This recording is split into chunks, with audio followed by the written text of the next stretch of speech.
ఇంద్రకీలాద్రిపై వైభవంగా ముగిసిన వసంత నవరాత్రి మహోత్సవాలు. ఆఖరి రోజున దుర్గమ్మకు చామంతులతో పుష్పార్చన, కన్నుల పండుగగా పూర్ణాహుతి.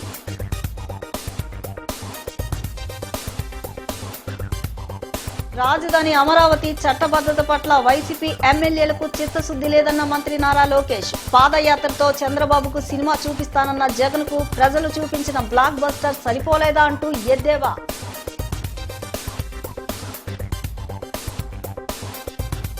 అమరావతి శాశ్వత రాజధానిగా నిలుస్తోందని మంత్రి నారాయణ స్పష్టీకరణ. ప్రస్తుతం రాజధానిలో 59,000 కోట్లతో 90కి పైగా ప్రాజెక్టులు కొనసాగుతున్నాయని వెల్లడి.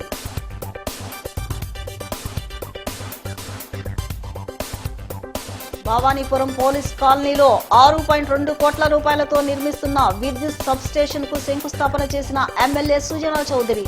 ప్రజలకిచ్చిన హామీలన్నీ అమలు చేస్తున్నామని వ్యాఖ్య.